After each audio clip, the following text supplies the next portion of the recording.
2.5 years into around that time into my sentence, my daughter would come whether with my father or my mother. And one time she came with my mother to the central facility, which we call the Hill.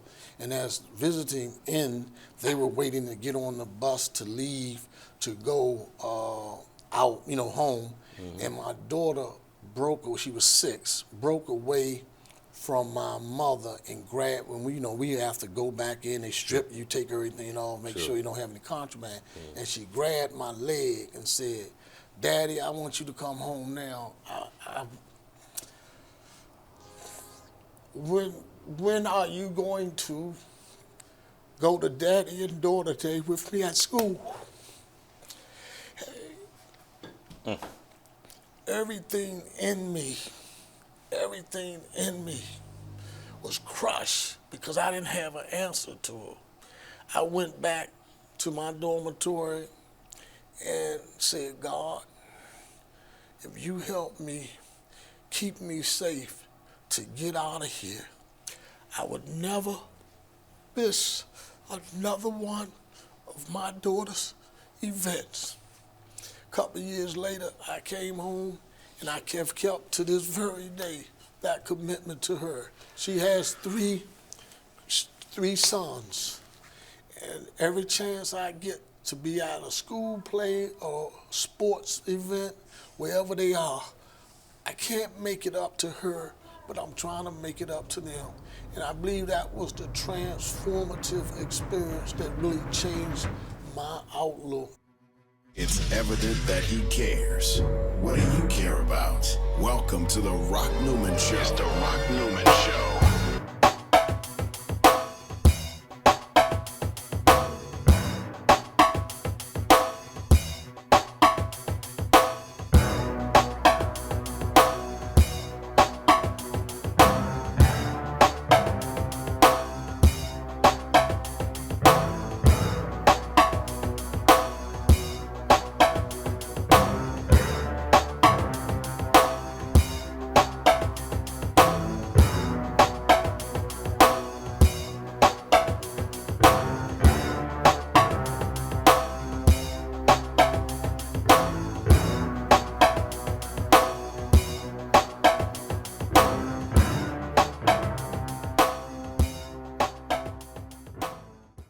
Greetings, my favorite people in the world. Favorite people in the world, because you watch the Rock Newman Show 2.0. We have a wonderful version here today.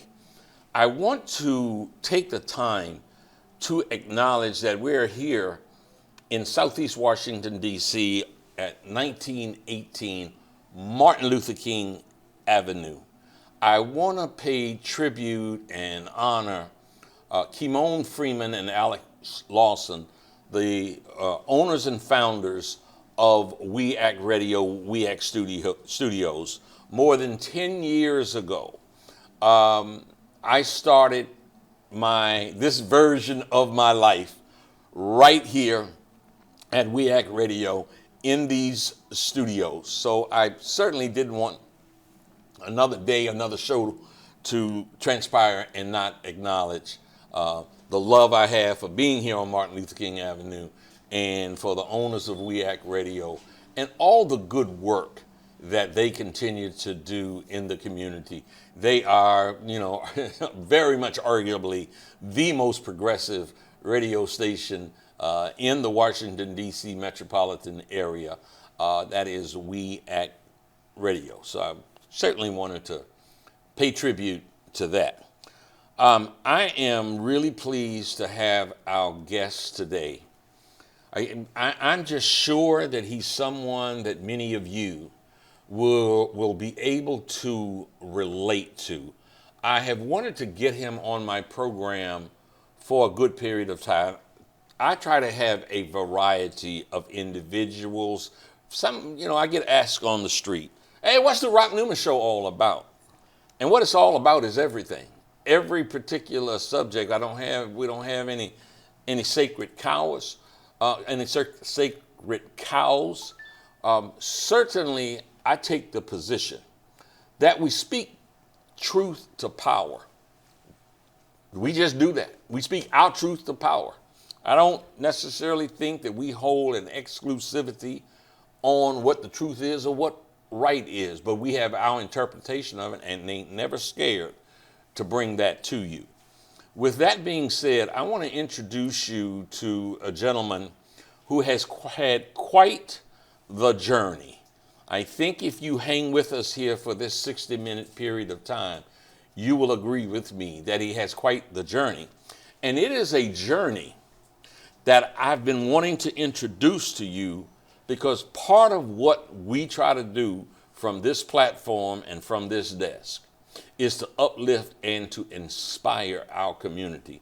And this gentleman's journey has been extraordinarily inspirational.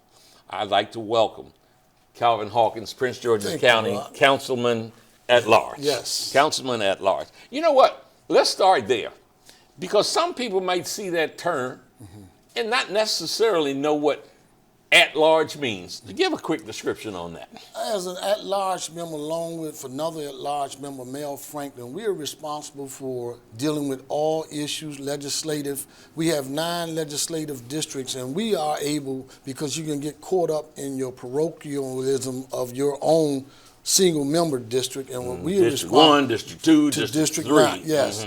And we are responsible. We can go in any district, deal with any issues legislatively, and we respond to all the constituents in Prince George's County as at large.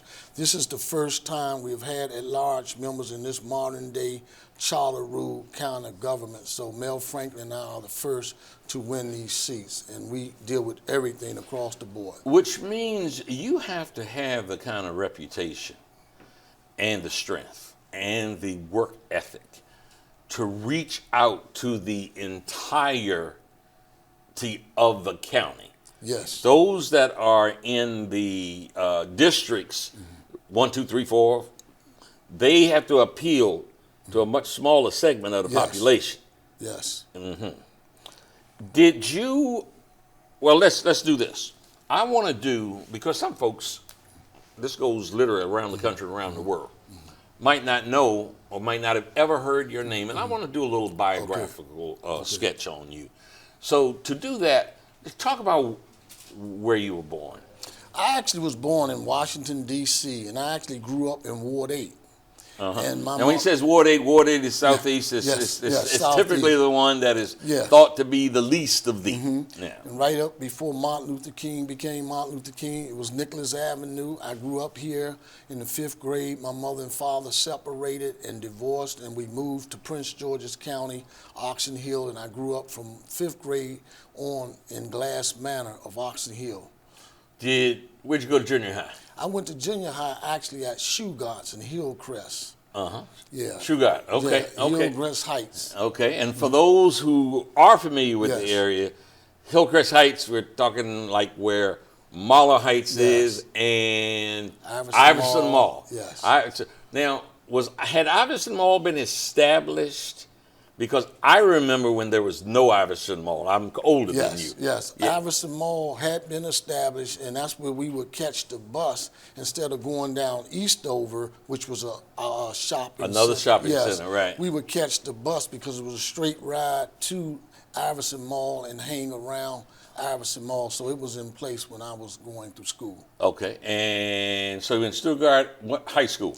Oxon Hill High School. I wanted to go to Eastern because all my friends, Eastern or Ballou, but DC school. based, yeah. Yeah, because I wanted to play football with some of my childhood friends, but I ended up going to Oxon Hill, and someone you may be familiar with, Mike Pearson, was our football coach, so he kept me interested in playing for him instead of trying to get my mother to allow me to go to Ballou or Eastern High School in Washington, D.C. After I moved back to this area from Las Vegas in 2013, I moved 2 doors on Bennsville Road from Mike Pearson. Wow. Absolutely. His family, his wife, coincidental. Jewel, Yes, we did some stuff together. Yeah. That's I stayed there for 7, Mike and I were close neighbors Okay. for 7 years. Of course, he was a hell of an athlete Yeah. himself. And I learned that later on. Yes. Yeah. Let me ask you, in no, let's go all the way back. Whether it was you were elementary school, junior high school, or high school, do you remember one thing or one person that had the most influence on you? Yes, yes. Believe it or not, that person was Reverend Jesse Jackson. Mm-hmm. Yes, growing up and just keeping how he had Operation Push going, and every now and again, maybe twice a year, he would come to 19th Street Baptist Church, where at that time Jerry Moore was the pastor. Yeah. My childhood friend, he and his mother attended that, and every time Jesse Jackson would come, I would be up in the balcony listening to him, and I was so inspired by him. And later on, Marion Barry became my mentor and idol when he became very engaged in D.C. politics. Uh-huh. Folks, you know, I asked that question. I like to get the answer because unmistakably, the person beyond my household, my parents, my brothers, my sisters, teachers, priests, anyone else that had the most impact on my life was Muhammad Ali. Yes. You know, yes. that someone, you know, obviously I didn't know outside Yeah. the picture, but, you know, so this idea that athletes or entertainers or whatever are not role models. I understand what Charles Barkley said when he said that, you know, said, I'm not a role model, you know, the parents are. But I take that further. I really extend that no, you are, and because you're idolized by young, very impressionable minds, I would like to see all of our athletes and entertainers be conscientious of that. You, I'm assuming, loved and admired a Jesse Jackson, and to some extent, that love and admiration had you thinking somewhere beyond what your just normal circumstances might have been. Correct. Yes, that is correct. And you mentioned Muhammad Ali. When I was away, incarcerated, I should say. We're going to get back and talk about that. Okay, I'm not going to go there, but it was Muhammad Ali who kept me motivated while I was there because of all he had to endure and then return to the status he returned. So, yes. So, you know, I said let's do biographical. Okay, I apologize. And your so out of Oxon Hill High School, did you graduate on time? Yes, I did. And from there, what was your journey? I went to Bowie State, Okay. Bowie State in 1979, yes, to study political science. Because again, I shared about the Marion Barry experience of my life. My father was one of Marion Barry's chauffeurs, and I would get excited as a young teenager when he would drive the Lincoln to the house, and at that time it had mayor on the tags. Yes. And unbeknown to my father, I would go sit in it and dream There you about go. that There you one go. day. There you go. And when I would see Marion Barry, as you may know, when he, 1978, when he became the mayor, it was just a difference about how he and his cabinet started transforming Washington, D.C. Absolutely. And everyone looked up to Marion Barry, and when I went to Bowie State, got involved in student government and everything, it was because of the influence from a distance that Marion Barry had on my life. You know, so many people you meet around the world, and you talk about Washington, D.C., and I remember this happened back, I was in Las Vegas for 6 weeks. Between the middle of June and towards the end, middle of May and towards the end of June, and I had an encounter with a family, husband and wife, who lived in the D.C. area, and who was highly critical. Can you believe they voted him into power this many times? So I had to make a choice of whether taking some time to fully educate him. Or did I want to have to spend my time? So I was like, you know what? It's a D.C. thing. Yeah. You wouldn't understand. Yes. And, you know, it's arguable that for the 7 years of the 12 years that he spent as mayor, he might have been the best mayor in the country. and the impact. And so the love, they call him Mayor for Life. They call him, he is referred to as the Mayor for Life because people love him. There's a statue down at 13.5 Street, Pennsylvania Avenue, because the community, we love him. We know what he did. We understand his frailties. We understand you knocked him down 99 times and he got back up 100 times. We admire and respect that kind of tenacity. And also it was someone that was never questioned about whether or not he was for the people. Yes. Was he in public service, like way too many are, to make money? Or was he in public service to serve the public? He was in public service to do exactly that. As he would say, pick up the least of thee. Okay, so you went over to Bowie State. Yes. Now, obviously, in your background, in your bio, in your Wikipedia, we do the research, and at somewhere in your journey, you ran into some legal trouble. Yes. Can you talk to us about getting there and what that experience was like? Of course, as the first person in my family, immediate family, to go to college, I was the hope for my mother and father. I was in actually my third year at Bowie State. I had finished all the requirements. I was in ROTC, had finished all the requirements to pursue a second lieutenant position in the United States Army. I just had to graduate. I went to Fort Knox, Kentucky for basic training.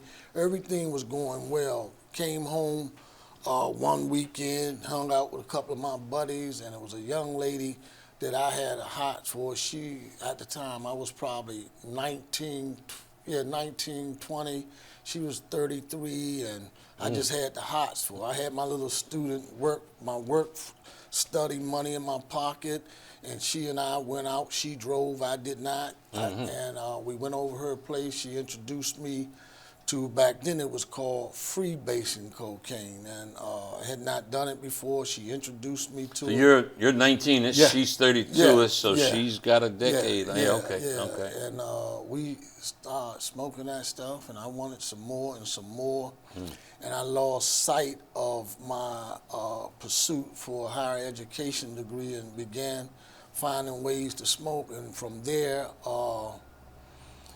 some of my friends that I knew from the Glass Manor area and even Southeast area, they were involved in armed robberies. Okay, hold on. We're gonna come right there. If we could put a pin in that. So we've heard Richard Pryor talk about hitting the pipe and what it made you feel like. If you look back now, during that period, what did that do? How did that make you feel? It made me feel every time I wanted to put that pipe up to my lips. I was paranoid. I was looking on the floor at white cotton balls, thinking they was pieces of cocaine, pieces of rock, and that I could smoke. I just lost focus. That's the only thing that was on my mind. It gave you a sense of just insatiable euphoria. Yes, I believe you are correct. I think that's an accurate assessment of what I was going through. Okay, and so some of your guys, you started hanging out with some of the guys from the Glass Manor area that wasn't on the trajectory, that weren't on the trajectory that you were on. Right. You were on a trajectory, higher education, second lieutenant, and that sort of thing. You started hanging out with them. Continue. And one thing led to another. We robbed a few places, and I want to be very clear, Rock. They were involved in that life. They did everything they could to ask me or continue to encourage me to stay engaged in my higher educational experience. They were trying to tell you, look, this ain't for you. Yeah, we've been in and out of the juvenile system. We've been locked up as adults. You got a chance to be one of those that break the barrier in Glass Manor.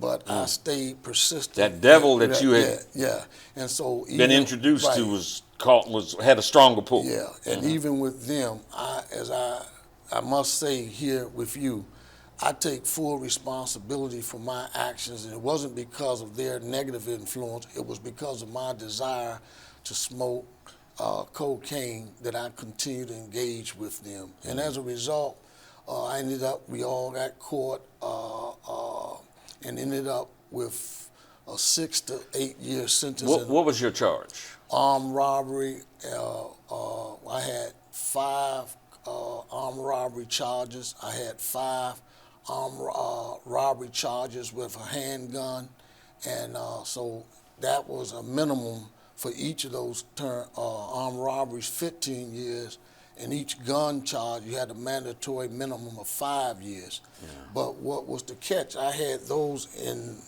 Prince George's County, but I also caught a charge right in Washington, D.C. in Ward 8 with armed robbery with the use of a handgun.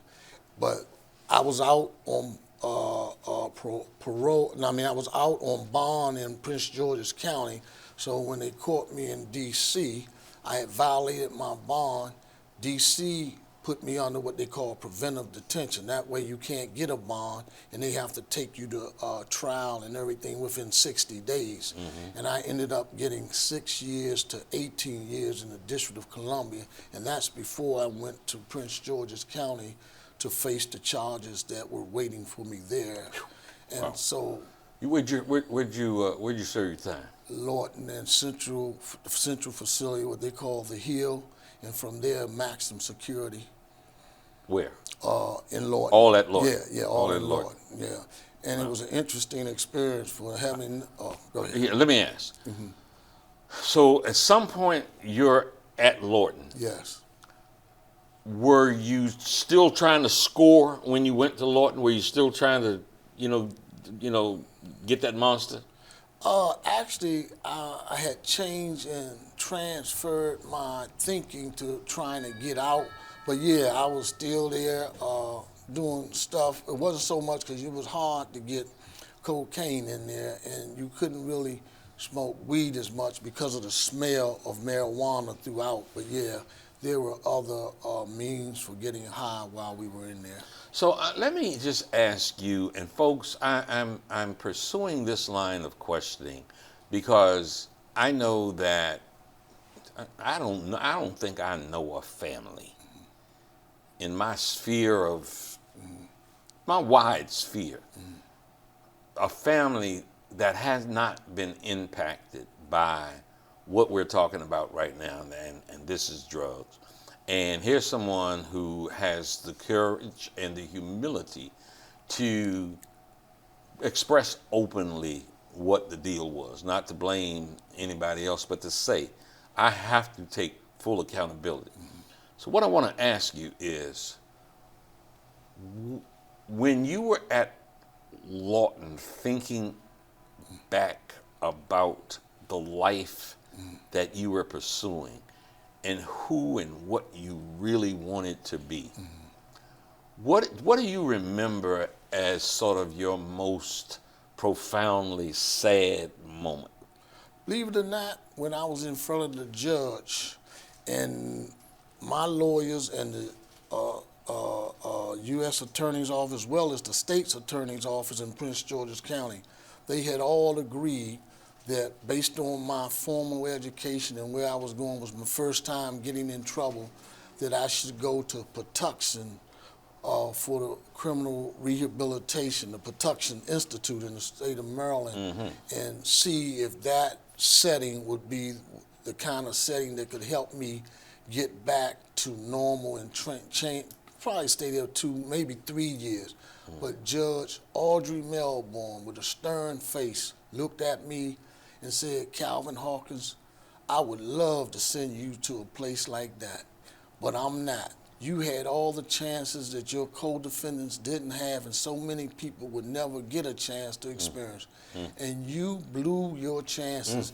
So I want those who come after you that hear about your story understand crime does not pay. Making you the example. Yeah, and you're going to spend your time in an adult penal system to address your wrongs against society. And that thing. You what then? 22, 23, No, I 20? was 20 then. I was 20. Yeah. And actually it was 13 days before my 21st birthday. It was almost a month before the Washington Redskins lost to the Raiders in the Super Bowl. Okay. And I'll never forget that moment. It like took my breath away, and because I was so hyped that they would send me somewhere like the Patuxent Institute for the Criminally Insane. I didn't get it. I had to go to adult prison, and that's where I did my time. What did you find the most difficult? What was your greatest challenge once you got incarcerated? Establishing myself as a man among men. You know, the Lord, any criminal system, especially the penal system, is very predatory. And if you're weak, they'll take advantage of you in ways you cannot imagine. So for the first time, having been in prison, I had to demonstrate that I was a man among men. I stayed away, and the old timer told me this. When I say old timer, an older guy who had been in and out of jail said, young man, there's 3 things I'm going to tell you. Stay away from the homosexuals, stay away from the drugs, and stay away from getting in other men's business while you're in there. And you should have a very successful experience there. And I took those words to heart. But it was showing that you were a man among men. You were not. You ever have to fight? Oh, yeah. I had 2 fights there. The second fight could have ended up into some knives being drawn, because the dormitory I stayed in, there were guys that I knew from Southeast Washington, D.C., and they weren't going to let those guys come in the dorm and do anything. But they also was making sure that I was prepared to do what I needed to do to defend myself and the reputation of the dormitory I was in. But fortunately, it was a guy named Peachtree. He was well respected. He had taken a liking to me. One of the inmates? Yeah. He had taken a liking to me, and he brought both of us together, and we were able to resolve it. To tell you how significant and how serious your life could, the ending of your life in a place like Lorton, this was all over a newspaper. I had a subscription to the newspaper, and the guy read it, and I would always ask, hey, just put them back like you found it. Yeah. And he thought, it was just he and I. Yeah. He thought I was disrespecting him, so he came like 8 deep at me with 7 other guys over newspaper. I had no clue when I saw them walking the walk but I know they had their long coats on. I said, well, they getting ready to go do something. And in that instant, Peachtree was coming out of one of the dorms, and he said, hey, what's going on? That's when he said, man, we going to hit that dude. No, not Youngin, man. Youngin got something to do with this life. We not going to let this happen. So we went to his dorm in what we call the courtyard. He said, man, look, ain't nobody out here. And that's what kind of respect he had in Lorton. This guy, Peachtree, said, look, y'all got something on your chest, go ahead, get it off. But you ain't gonna be no knives, what we call shanks. Yeah. You know, so he and I fought, and I kind of punished him, and he kind of punished me. But at the end, I think I got the best of him. But I was also concerned, was this really over? You know what I mean? Because he said it, but fortunately, this guy was a man of honor, and he respected that we could leave the dormitory with it settled, you know. So 79 is when you went in? 83. 79 is when I graduated from high school. Oh, okay. So yeah. So you're 4 years later, after spending time at Bowie and doing all the good things you were doing there. I just want to ask this for instance, because he's somebody that is still in the county, prominently in the system in Prince George's. But one of my teammates at Gwen Park High School, which is, of course, Prince George's County, and then at Howard University, was John Chestnut. Oh, wow. Chestnut was a warden or a worker down there. You by any chance know that, John Chestnut? I know him very well. Really? Yes. He saw me come through the system. I'm actually going to see him literally tomorrow. Yes. I will. Please. I will do that. I will do that. And I tell him, you said you need his vote the next time you run. Please. Yes. Yeah. Okay. So, how much time did you actually do? I did 5 years and 9 months in 3 days. What was, tell me how you felt on your release date.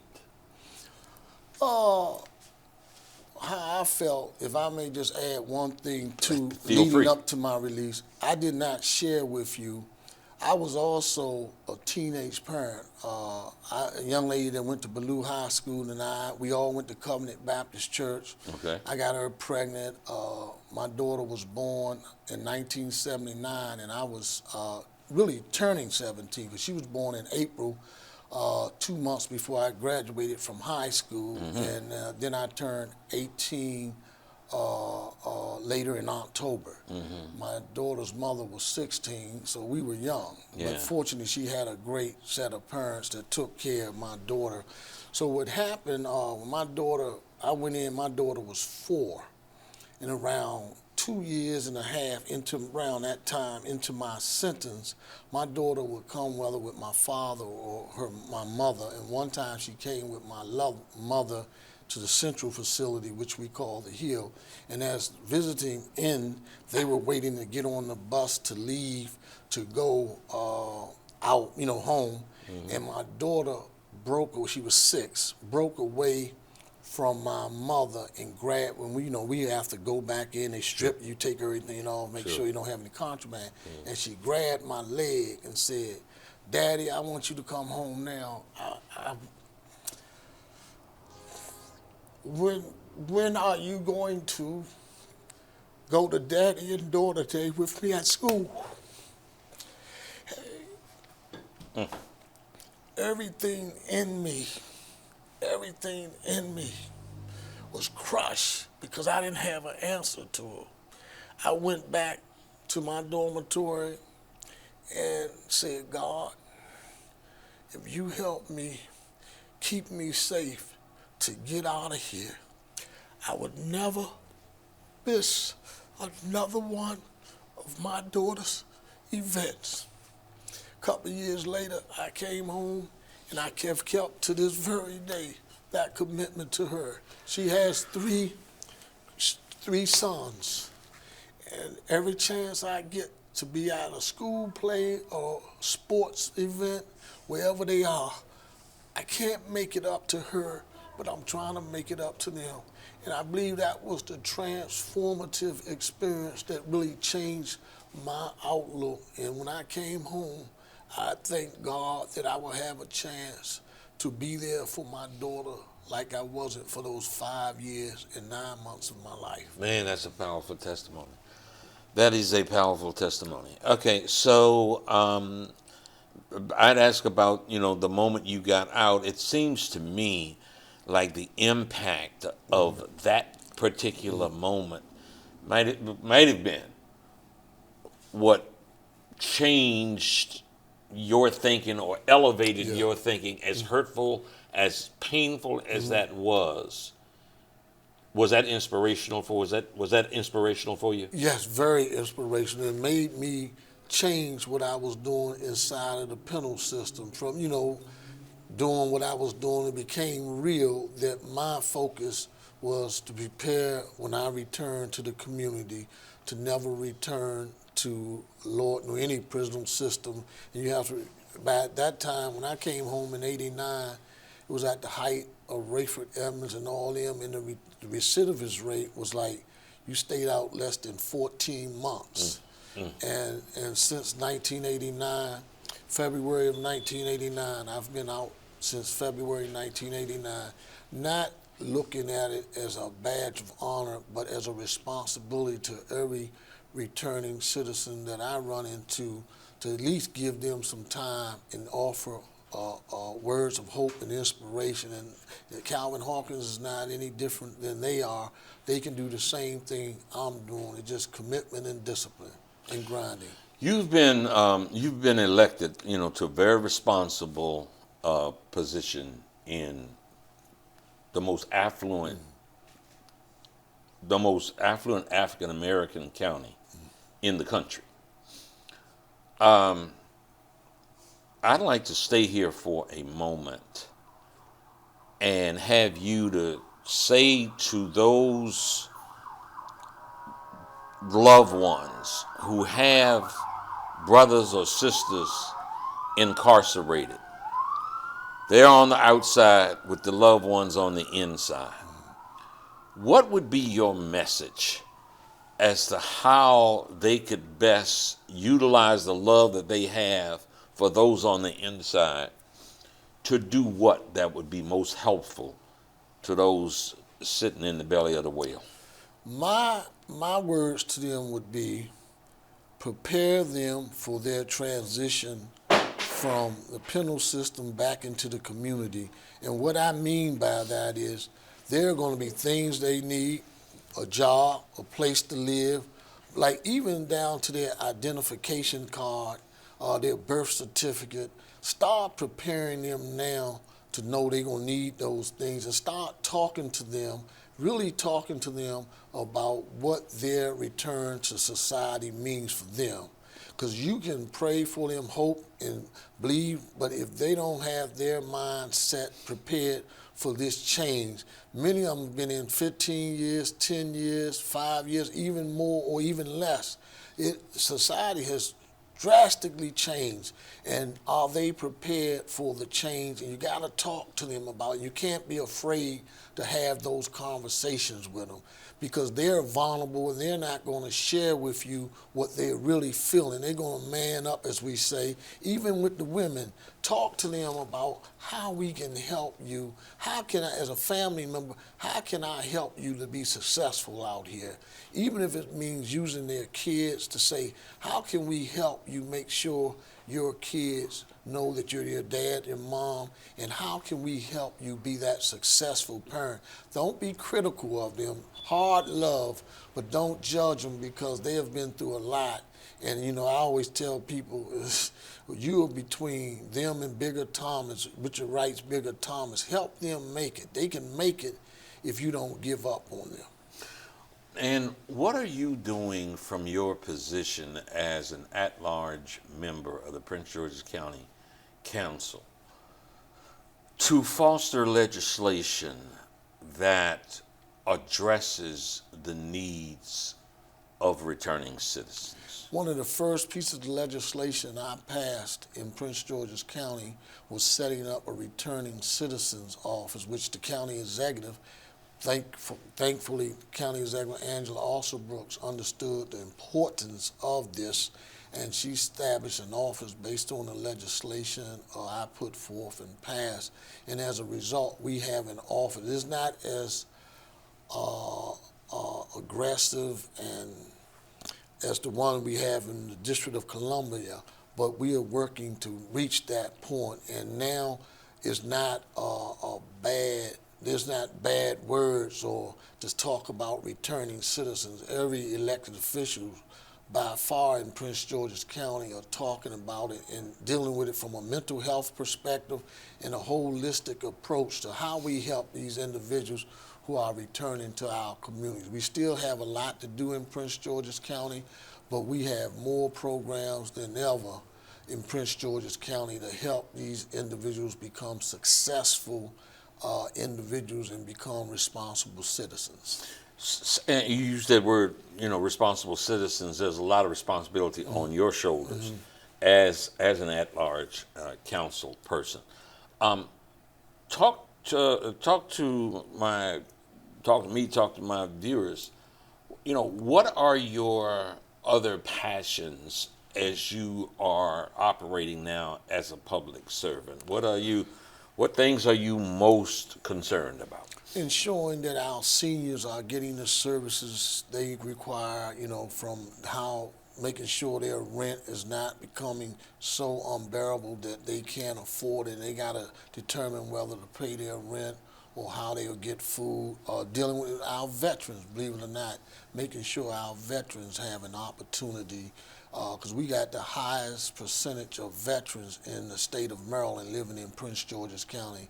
And the number who are homeless and without services, working with Dr. James Dula and Senator Melanie Griffith, to address those concerns, and they may need some legislative initiatives.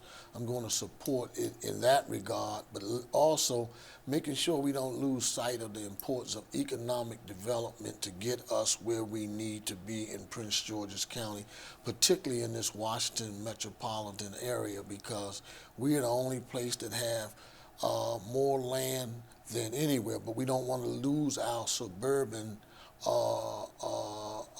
perspective. You know, yes, we want to do some development, but we want to make sure we're not getting into that urban sprawl.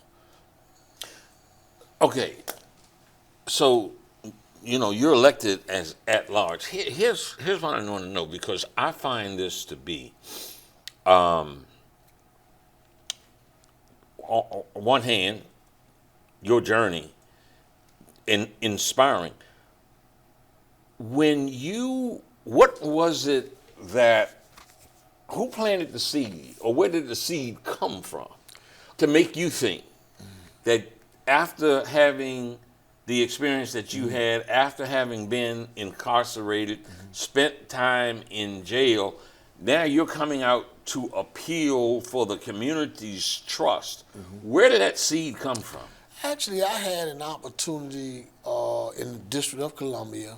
I was a juvenile counselor when I first came home, working with young men coming from Oak Hill and Cedar Norwood, was DC's juvenile detention facilities. Yeah. I worked with them, and then I had an opportunity to work on Councilmember Kevin Chavis' Ward 7 in Washington, D.C.'s campaign. And after his successful win, he asked me would I serve on his staff and you know, he knew about my background. He had enough trust in me to work with his constituents in Ward 7, and I did a pretty successful job. And in doing that, I went out into Prince George's County to help Wayne Carey as he bid in his bid to become the first African American county executive. And then I got a chance to work with Wayne Carey, and then he brought me from the Department of Public Works to work directly beside him. And the person who made that possible was Glenda Wilson. Glenda Wilson said to Mr. Carey, this guy is someone that you need to have working with you. Mr. Carey, because I didn't want to blindside him, he and Glenda Wilson both knew about my background. They were courageous enough, in my mind, to give me an opportunity as a returning citizen to work directly beside him. And I learned so much from his brilliance. And then I went on to work in emergency management during Jack Johnson days as our county exec. Then I had an opportunity to go back to the county exec office with Rashawn Baker when he was the county executive. And it became that time when I said, I've done a lot. I've had a lot of experience. I've met a lot of people. Why not believe that my redemptive story would resonate with the citizens of Prince George's County, particularly the voters, and put it out there? I didn't give my adversaries or competitors a chance to do any background on me and say, oh, he's an ex-convict or he's a returning citizen. Put it out front. I put it out front from the day I started, and I said, let me run on my record of people knowing that I've been there when they need some response to a constituent complaint or some other issue. I'm a fixer, and I said, let me take that track record of 30 years of working in Prince George's County on the road and present it to the public and ensure that they would invest in me and take a chance with me. And I was outside of Senator Joanne Benson. I was in Prince George's County, the senators, 8 state senators, they put you on your ticket, and that's how normally you get elected. Like Wayne Carey, it's funny, he only had then Delegate Benson and Senator Bucky Trotter to support him, and I only had Senator Benson to support me in the 24th District. But I say all that to say I ran against the political machine in Prince George's County, but because of all the volunteers and people that had enough confidence in me that I could do the job as a county council member at large, I was able to win one of the 2 seats. Congratulations. You mentioned a name that I have personally such incredible respect for.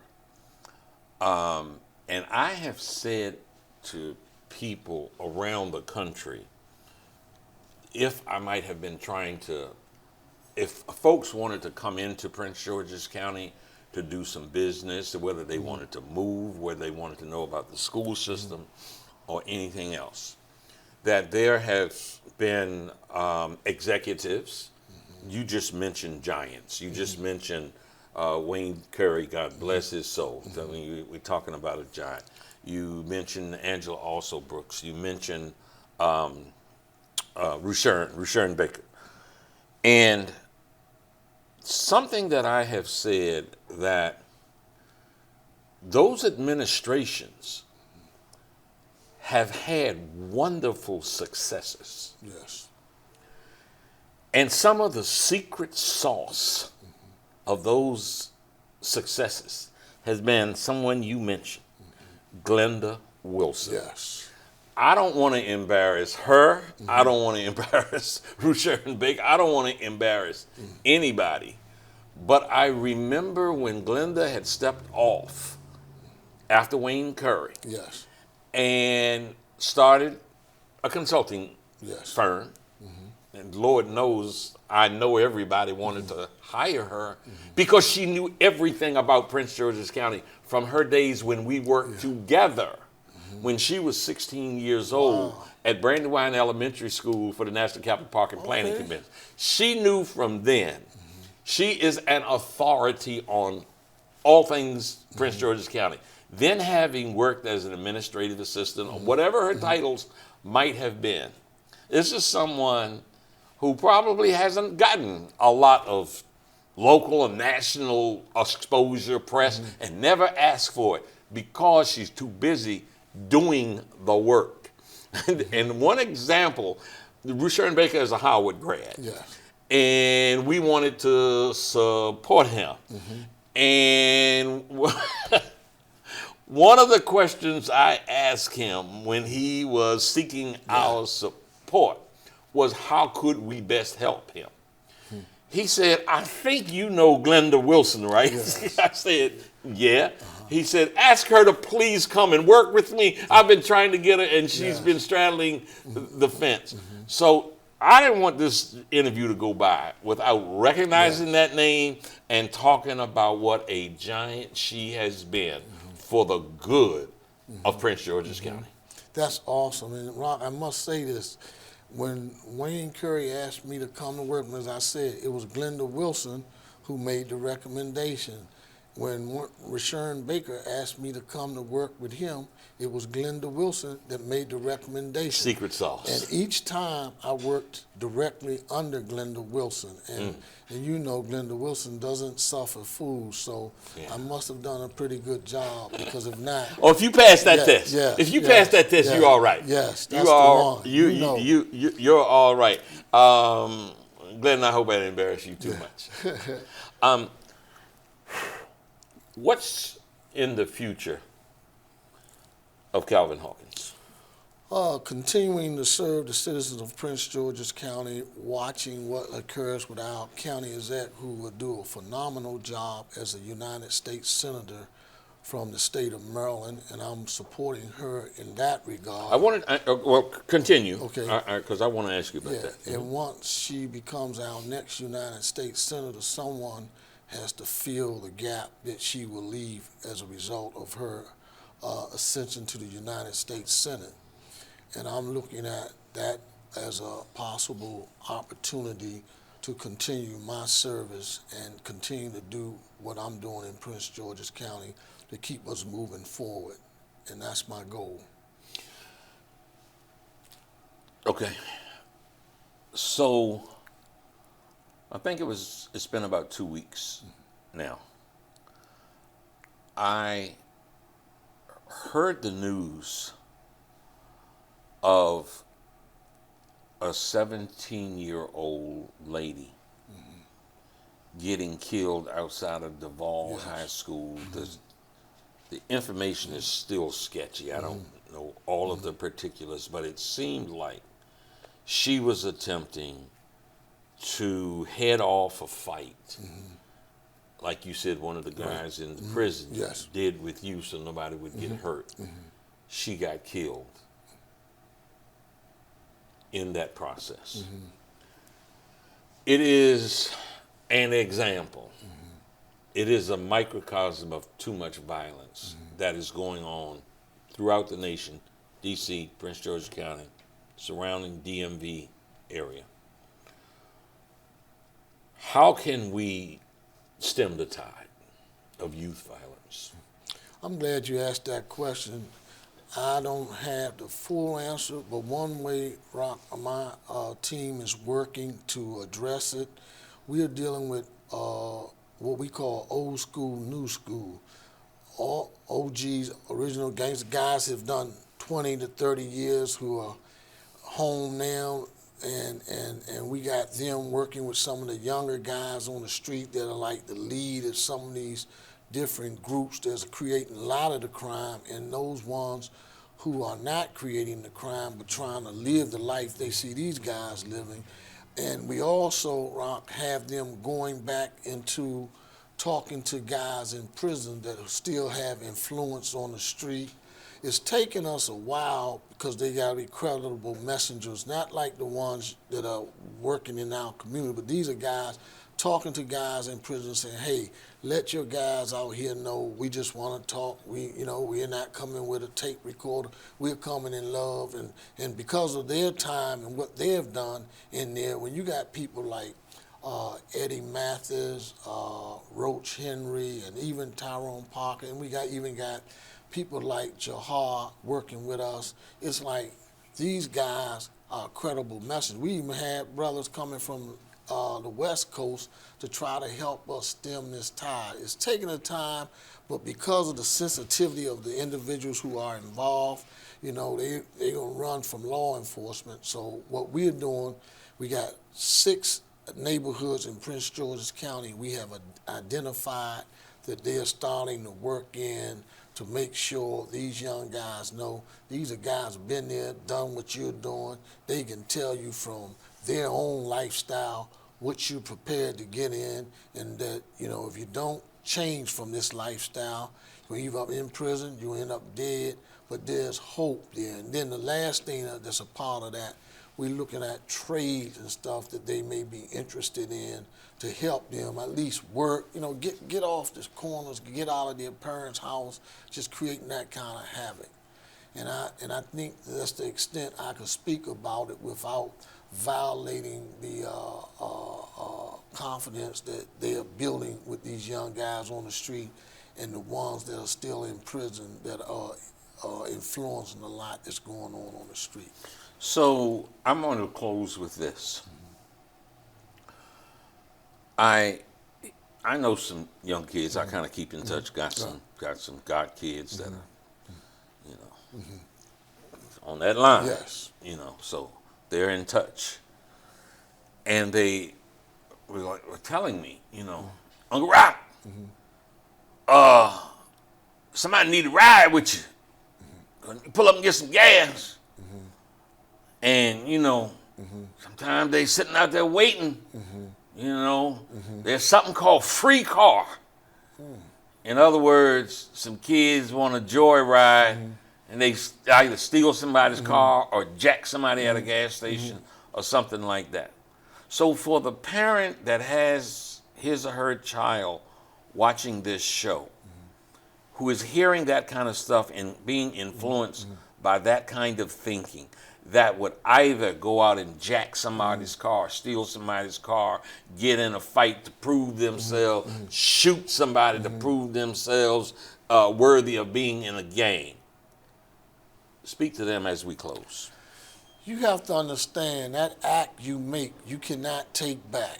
You cannot take back. The young man that shot the 17-year-old young lady, I know he's in that cell now saying, I wish I hadn't. You can't take it. This is real. This street is real. Whatever you do out there, there are consequences for your actions. Please, please understand from someone that did 5 years and 9 months of his life in prison, I'm an exception to the rule by the grace of God. You all don't need to go through what I went through, your older brother, a friend, or someone in your family. Please think before you act. Think about the impact of your negative actions on your family and the negative impact on the family that becomes the victim of your acts. Please, we need you. We need you out here to do the right thing.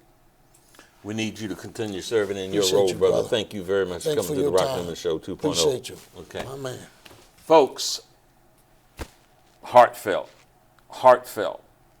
and this heart loves you and appreciates you giving us the time, because we know you have much more you could be doing. Thank you for joining me today, and until the next time, go in peace. That's a wrap. All right. Good Thank job. you.